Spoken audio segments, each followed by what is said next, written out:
بەخێر بێن بۆ مەراسیمی پێنجەمین ساڵیادی تیرۆری ڕۆژنامەنووس وەداد حسێن. هەڵبەت ئێمە و ئێوەش دەزانین دوای 5 ساڵ هێشتاش دێغێکی تازە نییە لەسەر کەیسی ئەو ڕۆژنامەنووسە شەهیدا باسی بکەین. هەروەک چۆن لە کەیسی شەهیدان سۆران و سەردەشت و کاوە و باقی تیرۆری دەنگە ئازادەکاندا هیچ بەرەو پێشچوونێک نییە، بەڵام ناومێد نین و چاوەڕێ ئەەکەین ڕۆژێک دێت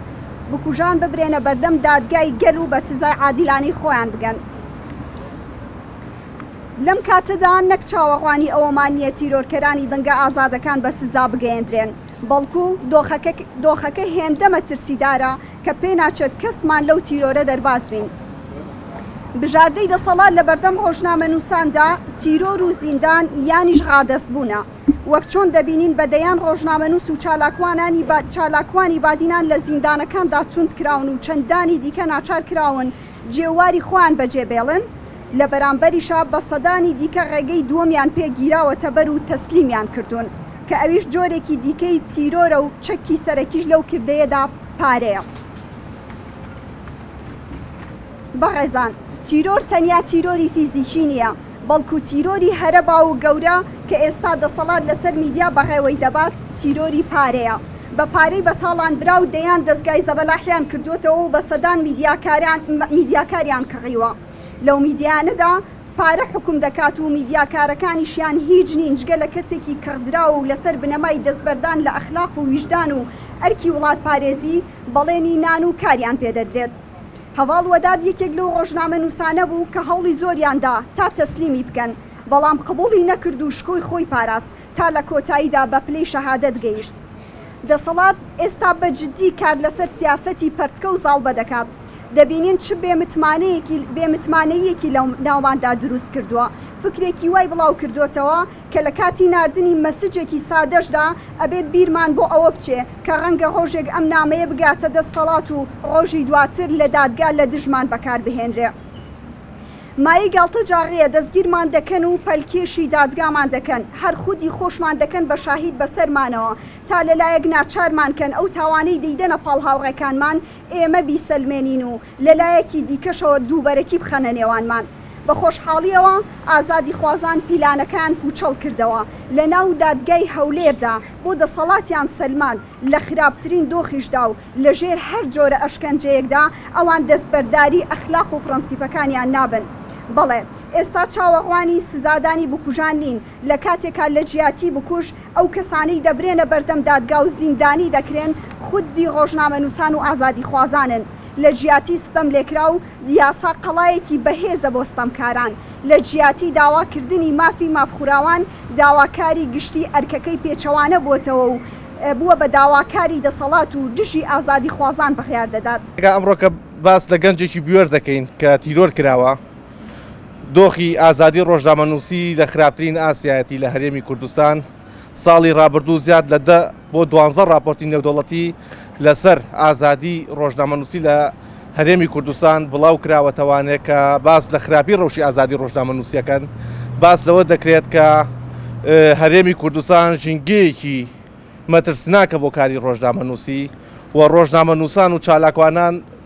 لە دادگاکانی هەرێمی کوردستان حکم دراون و هەندێکی کەشیان پرۆسەی دادگایکردنەکان تا کوێسا بەردەوامە و هەندێکیشیان بەداخەوانێت کە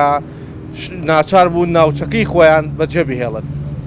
ئەمە سەرڕای ئەوەی کە کۆمەڵ ئەو بەڵگانیکە لە دادگاکان خراونەتە ڕوو بەرامبەریان بەڵگەی بەهێز نەبوون، نەیتوانیوە ڕای گشتی ناوخۆی قایل بکە، نەک بە تەنها ڕای گشتی ناوخۆی بەڵکو ڕێکخراوە نێودەوڵەتیەکان و تەنانەت وڵاتانی کاریگەریش کە لە هەرێمی کوردستان نوێنەرایەتیان هەیە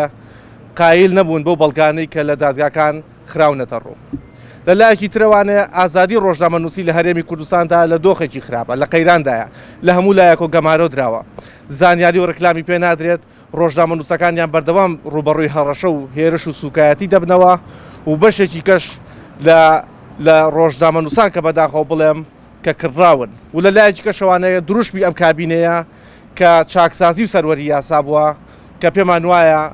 چاکسازی و سەروەری یاسا تەنها بە دروشم نابێ بەڵکو پێویستی بەکردارە و هەتاکو ئەم هەموو تاوانە گەورانەی کە لە وڵاتەکەیە ئەنجام دراون تاکو بکەرانیان ڕوبەڕووی دادگا نەکرێنەوە ناکرێت ئێمە باس لە پرۆسەی چاکسازی و سەروەری یاسا بکەین. ئێمە لە کاتێکە یادی 5 ساڵەی تیرۆرکردنی شەهید وەداد دەکەینەوە، بەداخەوە ئێستاش دەست خراوەتە بینەقاقای بادینان و ژمارەیەکی زۆر لە ڕۆژنامەنووسان و چالاکوانانی ئەو سنوورە لەسەر داواکردنی مافەکانیان بە تۆمەتی جیاجیا ڕاپێکی زیندان کراون. ئێمەش لەو سونگەیەوە بە هەستکردن بەو زەبروزەنگەی دژی ئازادی خوازانی بادینان بەڕێوە دەچێت، وەک ئاژانسی ڕۆژنیوز و ڕێکخەرانی مەراسیمی شەهید وەداد بڕیارماندا پێنجەمین خەڵاتی وەداد حوسێن ببەخشینە زیندانی کراوانی بادینان. خەڵاتی وەداد حوسێن خەڵاتێکی ساڵانەیە و ئاژانسی ڕۆژنیوز دابینی دەکات. ساڵانە دەدرێت بەو ڕۆژنامەنووسانەی کە جێدەستیان دیارە و لە کاروانی ڕۆژنامەنووسی و کارکردن لەسەر پرسەگشتیەکانی کۆمەڵگە و هەوڵدان بۆ دیموکراتیزەکردنی کۆمەڵگەی کوردستان.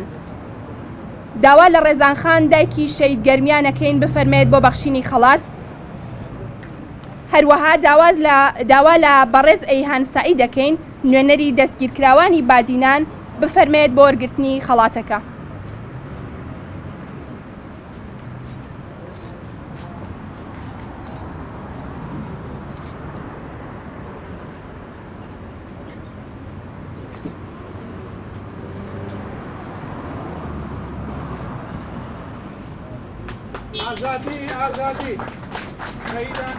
بەداخەوە پێشیە 5 ساڵان ku sêzdey ab ku mangeka şûme ku parta desaladar di vê mangê de gelek tankariyên mezin kirîne ek şwan tanên mezin jî ew bû ku genceke rojnamevan weke weda dihokî ku tîror kirin bi şêwazeke zorê hûvane bi şêwazeke zorê dirindane we tanha jî bikujên wî nehatîne desteserkirin. Kewate li dîv wî urfê amê qanûnî ku li her cihekî her tawanek bête kirin û bikuş neyene diyar kirin, tawanbar neyene diyar kirin, kewate desalat xwe berpirsyare. Lewa jî bi keysa tîrorkirina şehîd weda da Partî Demokratîk Kurdistan bi xwe berpirsyare evê tawaneya ji ber ku heta nûken nikarît û cur'etê nedete xwe ewan tawanbaran radestî û rapêçî dadgehê biketin. We mixabin niha li devera behdînan ku rewşeka zora xirab heye yani lew sinûre be şêwazekî rejbigîrî zor